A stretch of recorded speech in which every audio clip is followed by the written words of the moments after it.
സാമൂതിരിമാർ ആദ്യം വന്നത് നേരത്തെ പൊന്നാനിയിൽ 1766 പോയിട്ട് പൊന്നാനി പോയി. പൊന്നാനിയിൽ നിന്ന് പുരുഷന്മാർ അപ്പം തന്നെ തിരുവനന്തപുരത്തെത്തി. അവർ തിരുവനന്തപുരത്തേക്ക് എത്തുന്നത് എങ്ങനെയാണെന്നുള്ളത് നമുക്ക് വ്യക്തമല്ല. പക്ഷെ ഞാൻ കിട്ടിയിടത്തോളം വിവരങ്ങൾ വെച്ചിട്ട് കപ്പലിൽ തിരുവനന്തപുരത്ത് എത്തി എന്നാണ് കരുതേണ്ടത്. അവർ തേങ്ങാപട്ടണത്തുള്ള തുറമുഖത്താണോ എത്തിയത്, അതോ വലിയ തുറ എന്ന് പറയുന്ന റെട്ടോറാൻ എന്ന് പറയുന്ന തിരുവനന്തപുരത്തെ തുറമുഖത്താണോ എത്തിയത് എന്ന് ഉറപ്പ് പറയാൻ വയ്യ. ആരാണ് അവരെ എത്തിച്ചതെന്നുള്ളത് നമുക്ക് ഏതാണ്ട് തീർച്ചയാണ്. ചൊവ്വക്കാരൻ മൂസ എന്ന മലബാറിലെ പ്രശസ്ത കച്ചവട നേതാവാണ് സാമൂതിരിയെയും തിരുവനന്തപുരത്ത് അല്ലെങ്കിൽ തേങ്ങാപട്ടണത്ത്, പത്മനാഭപുരത്തിന് അടുത്തുള്ള തേങ്ങാപട്ടണത്ത് എത്തിച്ചത് എന്ന കാര്യത്തിൽ ഒരു സംശയവുമില്ല. വേണ്ട. 25,000 എന്നാണ് ഒരു കണക്ക്. പക്ഷേ അതിൽ കൂടുതൽ പേര് പോയിരിക്കും, പലരും മരിച്ചിരിക്കും. തിരിച്ചു വന്നത് 25,000 പേര്. അതായത് തിരുവിതാംകൂറിൽ നിന്ന് ഈ 1790 കഴിഞ്ഞപ്പോൾ തിരിച്ചും മലബാറിലേക്ക് വന്നവരുടെ എണ്ണം ഏകദേശം 25,000. അങ്ങോട്ട് പോയവർ ഒരു 50,000 കാണും. 25,000 പേര് ഇതിനിടയ്ക്ക് മരിച്ചു എന്ന് വിചാരിക്കാം. സാമൂതിരിക്ക് താമസിക്കാനായിട്ട് രാജാവ് കാർത്തിക തിരുനാൾ കൊടുത്ത സ്ഥലം തിരുവനന്തപുരമാണ് ആദ്യം. ഇന്ന് തമ്പാനൂർ എന്ന് പറയുന്ന സ്ഥലത്ത് സാമൂതിരിമാർ ഏതാനും വർഷങ്ങൾ താമസിച്ചു. സാമൂതിരി അല്ലെങ്കിൽ ഏറാടി അല്ലെങ്കിൽ അതിലത്തെ മെയിൽ മെമ്പേഴ്സ് താമസിച്ചു.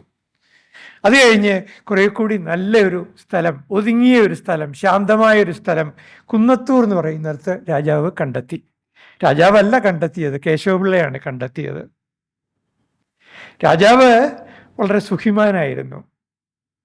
മുഗൾ നവാബുമാരെയാണ് അദ്ദേഹം അനുകരിച്ചത്. കാർത്തിക തിരുനാൾ രാമവർമ്മ ഔദ്യോഗികമായി 5 ഭാര്യമാർ, 3 ഭാര്യമാർ അനുവദനീയമാണ് തിരുവിതാംകൂർ രാജാക്കന്മാർക്ക്.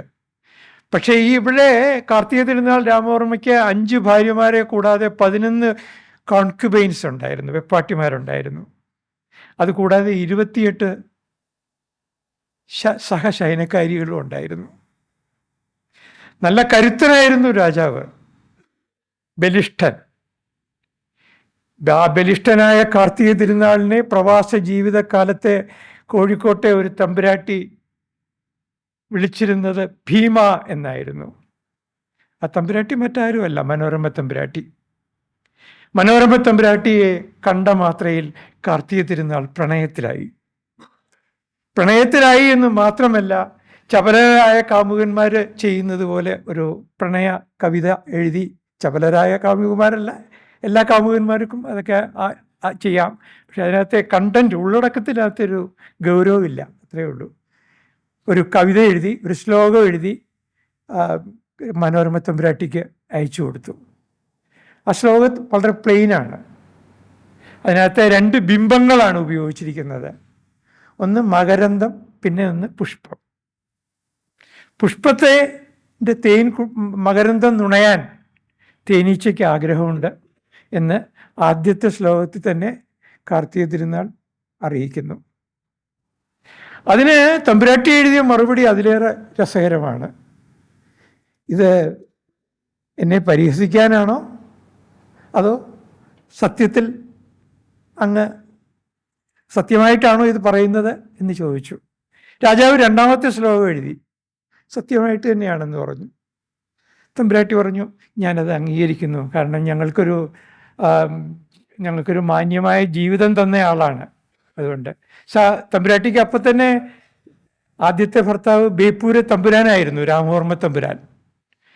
അത് കഴിഞ്ഞിട്ട് ഒരു നമ്പൂതിരിയായിരുന്നു 2ാമത്തെ ബന്ധം. 2 ബന്ധങ്ങളിലുമായിട്ട് സന്താനങ്ങളും ഉണ്ടായിരുന്നു. അപ്പോൾ ഈ പ്രായത്തിലാണ് കാർത്തിക തിരുനാൾ പരിചയപ്പെടുന്നത്. കാർത്തിക തിരുനാൾ മനോരമ തമ്പുരാട്ടിയെ കാണുന്നത് കരിമ്പിൻ പുഴയിലെ കൊട്ടാരത്തിൽ വെച്ചാണ്. ആ കൊട്ടാരത്തിനും ഉണ്ടൊരു ചരിത്രം. കരിമ്പിൻ പുഴ എന്ന് പറയുന്നത് കുന്നത്തൂരിലെ കല്ലടയാറിൻ്റെ തീരത്തുള്ള മനോഹരമായ 2 കൊട്ടാരങ്ങൾ. അത് കരിമ്പിൻ പുഴ കൊട്ടാരങ്ങൾ എന്നാണ് പറയുന്നത്. വാസ്തവത്തിൽ അത് കായംകുളം രാജാവിൻ്റെ വേനൽക്കാല വസതികളായിരുന്നു. കായംകുളം രാജാവിൻ്റെ വേനൽക്കാല വസതി 1746 6 കായംകുളത്തിനെ കീഴടക്കി മാർത്താണ്ഡവർമ്മ. കായംകുളം രാജാവ് അത് കഴിഞ്ഞ് അഭയാർത്ഥിയായിട്ട് തെക്കങ്കൂറിൻ്റെ അടുത്ത് പോയി. തെക്കങ്കൂർ പറഞ്ഞു, എന്നെ ബുദ്ധിമുട്ടിക്കരുത്, എങ്ങനെയെങ്കിലും എത്രയും വേഗം ഇവിടുന്ന് പോകണം. മാർത്താണ്ഡവർമ്മ വളരെ ക്രൂരനാണ്, ടിപ്പു സുൽത്താൻ്റെയൊക്കെ ആ ഗണത്തിൽപ്പെട്ട ഒരാളാണ്, അതുകൊണ്ട് എന്നെ വിഷമിപ്പിക്കരുതെന്ന് പറഞ്ഞു. കായംകുളം രാജാവ് തിരികെ പോയി. ഡച്ചുകാരുടെ കോട്ടയിൽ അഭയാർത്ഥിയായി. ഡച്ചുകാർ പറഞ്ഞു, ഇവിടെ അധികം കാലം താമസിക്കരുത്, ഞങ്ങൾക്ക് വിഷമം ഉണ്ടാക്കരുത്. വീണ്ടും കൊച്ചിയുടെ അടുത്ത് പോയി. കൊച്ചി പറഞ്ഞു, ഞങ്ങളെ വിഷമിപ്പിക്കരുത്. കായംകുളം രാജാവ് വീണ്ടും കൊല്ലത്തെ ഡച്ച് കോട്ടയിൽ പോയി. മൂന്നാമത് കായംകുളം തലശ്ശേരിയിൽ വന്ന് ഊത്തുപറമ്പിൽ അഭയാർത്ഥിയായി കഴിയുകയാണ്. ഞാൻ ഈ താരതമ്യം എന്നിട്ട് 1752 കായംകുളം രാജാവ് മരിച്ചു. അഗതിയായിട്ടാണ് മരിച്ചത്. എവിടെയാണ് മരിച്ചതെന്ന് പോലും നമുക്കറിയില്ല. ഞാൻ ഈ കൂത്തുപറമ്പിൽ ഒരുപാട് അന്വേഷിച്ചു, അലഞ്ഞു. കായംകുളം രാജാവിനെ സംസ്കരിച്ചതിനെ പറ്റി ആർക്കും ഒന്നും അറിയില്ല. ആദ്യമായി ഒരു പുസ്തകത്തിൽ തന്നെ, മലയാളത്തിലെ ഒരു പുസ്തകത്തിൽ എഴുതാൻ സാധിച്ചത് തന്നെ എനിക്കാണ്. എം ഒ കോശി ഡച്ചുകാരെ പറ്റിയുള്ള പുസ്തകത്തിൽ അത് പറയുന്നേയില്ല, പരാമർശിക്കുന്നേയില്ല. അതിരിക്കട്ടെ, അദ്ദേഹത്തെ സംസ്കരിച്ചത് എവിടെയാണെന്ന് പോലും അറിയില്ല. പക്ഷേ പ്രവാസ ജീവിതം നയിച്ച സാമൂതിരിമാരുടെ ജീവിതം ഇങ്ങനെയായിരുന്നില്ല. അവരന്തസ്സായിട്ടാണ് ജീവിച്ചത്. നേരത്തെ പറഞ്ഞതുപോലെ കരിമ്പിൻ പുഴയിലെ കൊട്ടാരത്തിൽ സ്ത്രീകൾക്ക് പ്രത്യേക ഒരു കൊട്ടാരം, പുരുഷന്മാർക്ക് വേറൊരു കൊട്ടാരം, രണ്ടും കല്ലടയാറിൻ്റെ തീരത്താണ്. അവിടെ അവരെന്ത് ചെയ്തു എന്നറിയാമോ? ഒരുപാട് ആളുകളെ, ഓട്ടം തുള്ളലുകാരെ, കഥകളിക്കാരെയൊക്കെ വിളിക്കുകയാണ്. അവിടെ വെച്ച് അവർ കൃഷ്ണാട്ടത്തിൻ്റെ ഒരു കളരി തുടങ്ങി. ഇതിനിടയ്ക്ക് കരുനാഗപ്പള്ളി എന്ന് പറയുന്നൊരു സ്ഥലമുണ്ട്, കുന്നത്തൂരിന് വളരെ അടുത്താണ്. അവിടെ ഒരു മുസ്ലിം പോപ്പുലേഷനുണ്ട്. ആ പോപ്പുലേഷൻ കച്ചവടക്കാരാണ്, തലശ്ശേരിയിൽ നിന്നും കണ്ണൂരിൽ നിന്നും പോയവരാണ്. ആദിത്യവർമ്മ എന്ന തിരുവിതാംകൂർ രാജാവിൻ്റെ കാലത്ത് പോയവരാണ്. അവരുമായി സാമൂതിരി ബന്ധപ്പെടുന്നു. അവർ ലക്ഷദ്വീപിലെ ആന്ധ്രൗത്തുമായിട്ട് അരിക്കച്ചവടം നടത്തുന്ന ആളുകളാണ്. എന്ന് മാത്രമല്ല, അവിടെ ഉണ്ടായിരുന്ന ഒരു വലിയ കാവ് അവർക്ക് ഷെയ്ഖ് പള്ളി പണിയാനായിട്ട് മരുതൂർക്കുളങ്ങരയിലെ രാജാവ് കൊടുക്കുന്നു. അത്ര വളരെ പ്രാധാന്യമുള്ളൊരു മുസ്ലിം പോപ്പുലേഷൻ കരുനാഗപ്പള്ളിയിലുണ്ട്. കരുനാഗപ്പള്ളിക്ക് അടുത്ത് ശാസ്താംകോട്ടയിലും ഉണ്ട്. ഈ ശാസ്താംകോട്ടയും കരുനാഗപ്പള്ളിയുള്ള മുസ്ലിം പോപ്പുലേഷൻ സാമൂതിരിമാരെ പോയി കാണുകയാണ്. അവർക്ക് മലബാറിലെ മുസ്ലിം പോപ്പുലേഷന് സാമൂതിരിയെ രക്ഷിക്കണമെന്ന് ആഗ്രഹമുണ്ടെങ്കിലും അവർക്ക് സാധിച്ചില്ല. എന്നാൽ ആ തരത്തിലുള്ള ഒരു പാരതന്ത്ര്യവും കരുനാഗപ്പള്ളിയിലെയും ശാസ്താംകോട്ടയിലെയും മുസ്ലിങ്ങൾക്കുണ്ടായിരുന്നില്ല. അവർ സാമൂതിരിയെ സഹായിച്ചു. സാമൂതിരി അരിക്കച്ചവടത്തിൽ ഏർപ്പെടുന്നു.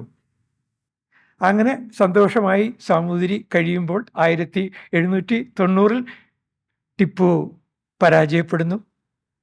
ശ്രീരംഗപട്ടണം സന്ധി വരുന്നു. സാമൂതിരിമാർ വേഗം കോഴിക്കോട്ടേക്ക് മടങ്ങുന്നു. ഇതിനിടയ്ക്ക് മനോരമ തമ്പുരാട്ടിയെ കൂടെ കൂടെ കാണാനായിട്ട് കരിമ്പിൻ പുഴയിൽ നിന്ന് മാറ്റി എണ്ണക്കാടെന്ന് പറയുന്ന മാവേലിക്കരയ്ക്കടുത്തുള്ള സ്ഥലത്ത് താമസിപ്പിക്കുകയാണ്. അവിടെ ഒരു കൊട്ടാരം ഉണ്ടായിരുന്നു, ആ കൊട്ടാരത്തിൽ താമസിപ്പിക്കുകയാണ്. നാം ഇതിനെ ഒരു രാജാവിൻ്റെ ചാബല്യമായിട്ടൊന്നും കാണരുത്. പ്രൗഢ മനോരമ എന്ന ഗ്രന്ഥത്തിന് 14-ാമത്തെ വയസ്സിൽ വ്യാഖ്യാനം എഴുതിയ ബുദ്ധിമതിയായ മനോരമ തമ്പുരാട്ടിയിൽ അങ്കലാവണ്യം മാത്രമൊന്നുമല്ല കാർത്തിക തിരുനാൾ രാമവർമ്മ കണ്ടത്, മറിച്ച് അവരുടെ പാണ്ഡിത്യം കണ്ടിരുന്നു, അവരുടെ ബുദ്ധിശക്തി കണ്ടിരുന്നു. സ്വർണത്തിന് സുഗന്ധം എങ്ങനെയോ അങ്ങനെയാണ് നീ എന്ന് ഒരു സന്ദർഭത്തിൽ ഈ മനോരമ തമ്പുരാട്ടിയെക്കുറിച്ച് കാർത്തിക തിരുനാൾ പറയുന്നുണ്ട്. ആ ബന്ധത്തിന് ഒരു ഇൻ്റലക്ച്വൽ തലം കൂടി ഉണ്ടായിരുന്നു. പക്ഷേ നമുക്ക് കിട്ടിയ ശ്ലോകങ്ങളിൽ അങ്ങനെയല്ല, അത്രയേ ഉള്ളൂ. 1790 മനോരമ തമ്പുരാട്ടിയും കുഞ്ഞുങ്ങളും കോഴിക്കോട്ടേക്ക് മടങ്ങുമ്പോൾ കാർത്തിക തിരുനാൾ ഒരു ഉപദേശം കൊടുത്തു. ഇപ്പൊ കോഴിക്കോട്ട് പോവണ്ട. ചാരന്മാർ കൃത്യമായ വിവരങ്ങൾ കാർത്തിക തിരുനാളിനെ അറിയിക്കുന്നുണ്ടായിരുന്നു. ചരിത്രത്തിൻ്റെ ഒരു ശവപ്പറമ്പാണ് ഇന്ന് കോഴിക്കോട് എന്ന് ധർമ്മരാജാവ് കാർത്തിക തിരുനാൾ മനസ്സിലാക്കിയിരുന്നു. പഴയ കൊട്ടാരമില്ല, ആമ്പാടി കോവിലകമില്ല, പടിഞ്ഞാറേ കോവിലകമില്ല, കിഴക്കേ കോവിലകം ഇല്ല. അതുകൊണ്ട് ഇപ്പം അങ്ങോട്ടേക്ക് പോകണ്ട. നിനക്ക് പാർക്കുവാൻ തൻ്റെ കാമുകിക്ക് താമസിക്കുവാൻ കോട്ടയ്ക്കൽ കരിവയൂർ മൂസിൻ്റെ ഉപേക്ഷിക്കപ്പെട്ട ഒരു സ്ഥലം, ഒരു കൊട്ടാരം കൊടുക്കാനായിട്ടുള്ള ഏർപ്പാട് ചെയ്യുകയാണ്. ഇനി വിലയ്ക്ക് വാങ്ങിക്കണം, അല്ലാതെ കാർത്തിക തിരുനാൾ രാമവർമ്മയ്ക്ക് കോട്ടയ്ക്കലെ ആ കോവിലകം കൊടുക്കാനുള്ള അധികാരമൊന്നുമില്ല. അതിനുള്ള പണവും ഈ മനോരമ തമ്പുരാട്ടിക്ക് കൊടുക്കുകയാണ്. ചപലമായ ഒരു പ്രണയത്തിൽ തുടങ്ങി ഗൗരവമായ ഒരു പ്രേമമായി മാറി അവസാനം ഒരു രാജ്യതന്ത്രത്തിൻ്റെ ചില ഉപദേശങ്ങളും നൽകി മനോരമ തമ്പുരാട്ടിയെ കാർത്തിക തിരുനാൾ രാമവർമ്മ കോട്ടയ്ക്കലേക്ക് കുട്ടികളോടൊപ്പം അയക്കുകയാണ്. ഒരു പ്ലാറ്റോണിക്, ഒരു ചപല പ്രേമത്തിൽ തുടങ്ങി ഒരു പ്ലാറ്റോണിക് ലവിലേക്ക് ആ ബന്ധം തന്നെ മാറുകയാണ്. ഇതൊരു രസകരമായ ചരിത്രം അല്ലേ? ഒരു ചങ്ങമ്പുഴ കവിത പോലെ തുടങ്ങി അവസാനം ഒരു കുമാരനാശാൻ കവിതയായിട്ട് മാറുകയാണ്. ചങ്ങമ്പുഴയ്ക്കും ഉണ്ടായി ബാഷ്പാഞ്ജലിയിൽ നിന്ന് മനസ്വിനിയിലേക്കുള്ള മാറ്റം. അല്ലെങ്കിൽ വേറൊരു തരത്തിൽ പറഞ്ഞാൽ ഹേമന്ത ചന്ദ്രിക എന്ന ചങ്ങമ്പുഴയുടെ കവിതയുമായി ഈ മനോരമ തമ്പുരാട്ടിയും കാർത്തിക തിരുനാൾ രാമവർമ്മയുമായുള്ള പ്രണയബന്ധത്തിൻ്റെ ആദ്യഘട്ടത്തെ വിശേഷിപ്പിക്കാമെങ്കിൽ അത് അവസാനം ഒരു നളിനിയുടെ ബന്ധത്തിലേക്ക് പോവുകയാണ് കുമാരനാശാൻ്റെ. ഞാൻ പെട്ടെന്ന് മനസ്സിലാക്കാൻ വേണ്ടി പറഞ്ഞതേ ഉള്ളൂ. ചരിത്രത്തിലെ നമുക്ക് ഇങ്ങനെ ചില വെറും അതിനെ ഇങ്ങനെ സ്ഥൂലമായി കാണരുത്. മീനിങ് ഓഫ് ഹിസ്റ്ററി അല്ലെങ്കിൽ ഫിലോസഫി ഓഫ് ഹിസ്റ്ററി എന്ന് പറയുന്നതിനെ അവഗണിക്കാനാവില്ലല്ലോ ഈ കാലഘട്ടത്തിന്. ഞാൻ ചുരുക്കി പറയാം, ആ മനോരമ തമ്പുരാട്ടിയുടെ മകൻ ഏറാൾപ്പാടാവുന്നു. മനോരമ തമ്പുരാട്ടിയുടെ മകൻ പിന്നീട് ബ്രിട്ടീഷുകാരുടെ കീഴിൽ പെൻഷൻ മാലിഖാന വാങ്ങിക്കുന്ന സാമൂതിരിയുമാകുന്നു. ആ ഏറാൾപ്പാടിൻ്റെ കാലത്താണ് കേരളത്തിലെ ചുവർച്ചിത്രങ്ങൾക്കൊരു വീണ്ടും ഒരു പുനർജന്മം ഉണ്ടാവുന്നത്. കോട്ടയ്ക്കലെ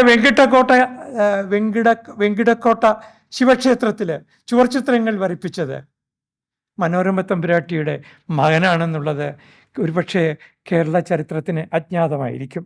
പക്ഷേ സത്യം അതാണ്. 11 വർഷമെടുത്തു ശങ്കരൻ നായർ എന്നും ഭരതപ്പിഷാരടി എന്നും പറയുന്ന 2 കലാകാരന്മാരെ കൊണ്ട് ചിത്രങ്ങൾ വരപ്പിക്കുന്നതിന്. അവരുപയോഗിച്ച നിറങ്ങൾ അഫ്ഗാനിസ്ഥാനിൽ നിന്ന് ഇറക്കുമതി ചെയ്ത ടർക്കോയിഷ് ബ്ലൂ, ലാപ്പിസ് ലസൂലിയാണ്. വലിയ വിലയാണ്. ഈ ഏറാൾപ്പാട് അതൊക്കെ ഏർപ്പാട് ചെയ്ത് കൊടുക്കുകയാണ്. അപ്പം ഭരണമില്ലെന്നേ ഉണ്ടായിരുന്നുള്ളൂ, ഭരണതന്ത്രങ്ങൾ അവർ മറന്നുപോയിരുന്നില്ല. പ്രവാസ ജീവിതത്തിലും ഭരണതന്ത്രം മറന്നില്ല എന്നുള്ളതാണ് സാമൂതിരി രാജവംശത്തിൻ്റെ സവിശേഷത. ഈ സാമൂതിരിയുടെ കരിമ്പിൻപുഴയിലെ ജീവിതത്തെപ്പറ്റി വീണ്ടും ഞാൻ കുറച്ച് കാര്യങ്ങൾ പറയാനുണ്ട്. സാമൂതിരി അവിടെ ഓട്ടംതുള്ളൽക്കാരെ വിളിക്കുന്നു. അതിൽ ശൂരനാട്ടുകാരനായ ഒരു പൂവണ്ണറക്കുറുപ്പ് വന്നിട്ട് സാമൂതിരിപ്പാടിനെ ഓട്ടംതുള്ളൽ കളിച്ച് സന്തോഷിപ്പിക്കുന്നുണ്ട്. ആ പൂവണ്ണറക്കുറുപ്പിൻ്റെ ഒരു പിൻഗാമി മലയാള സാഹിത്യത്തിൽ വളരെ പ്രശസ്തനായി പിന്നീട് ശൂരനാട്ട് കുഞ്ഞമ്പിള്ള. നമ്മൾ അറിയപ്പെടാത്ത എത്രയെത്ര കഥകൾ. ശൂരനാട് കുഞ്ഞമ്പിള്ള തൻ്റെ 19ാമത്തെ വയസ്സിൽ കല്ലട ആറ്റിൻ്റെ തീരത്ത് താമസിച്ചിരുന്ന സാമൂതിരിപ്പാടിനെ കുറിച്ച് ഒരു നോവൽ എഴുതി. ശ്രീദേവി എന്നാണ് ആ നോവലിൻ്റെ പേര്. അതന്ന് പാഠപുസ്തകമായിരുന്നു, ശ്രീദേവി. ആ പുസ്തകത്തിലെ സാമൂതിരിമാരെ ഈ അന്നത്തെ തദ്ദേശീയരായ കേരളീയരെ, മലയാളികളെ എങ്ങനെയാണ്, അവരെത്ര ആദരവോടുകൂടിയാണ് സാമൂതിരിയെ കാണുന്നതെന്ന് ആ നോവൽ പറയുന്നുണ്ട്. യുദ്ധത്തിൽ പരാജയപ്പെട്ട ഒരു ഭീരുവായിട്ടൊന്നും അല്ല അവർ ഈ പറയുന്ന കല്ലടയാറ്റിൻ്റെ തീരത്തുള്ളവർ സാമൂതിരിയെ കണ്ടത്. ഒരു വലിയ ലെഗസിയുടെ ഒരു കണ്ണി, എന്തോ ഒരു ഭാഗ്യദോഷം കൊണ്ട് തോറ്റിങ്ങനെ ഒരു മൂലയ്ക്ക് വന്ന് താമസിക്കുന്നു, ഞങ്ങളുടെ നാട്ടിൽ വന്ന് താമസിക്കുന്നു, ഞങ്ങളുടെ ഒരു ഭാഗ്യം എന്നാണ് അവർ ധരിച്ചിരുന്നത്. സാമൂതിരിയുടെ ഒരു ഭാഗ്യം, സമ്പന്നനല്ല, ദരിദ്രൻ, അല്ലെങ്കിൽ ദൈനംദിന ജീവിതത്തിന് രാജ്യം ഭരിക്കുന്ന തിരുവിതാംകൂർ രാജാവിൻ്റെ പെൻഷൻ വാങ്ങിക്കേണ്ട ആള്. പക്ഷെ ജനങ്ങൾ അദ്ദേഹത്തെ ഒരു പെൻഷൻകാരനായിട്ടല്ല കണ്ടത്. ജനങ്ങൾ അദ്ദേഹത്തെ കണ്ടത് കേരളത്തിൻ്റെ പെരുമാളാകുവാൻ മോഹിച്ച ആ സാമൂതിരി പാരമ്പര്യത്തിൻ്റെ ഒരു അവസാനത്തെ കണ്ണിയായിട്ടാണ്. ഇതാണ് കേരളത്തിൻ്റെ ഒരു നമ്മുടെ ജനങ്ങളുടെ ആ ഒരു മനോഭാവത്തിൻ്റെ ഒരു വൈചിത്ര്യം എന്ന് പറയാം.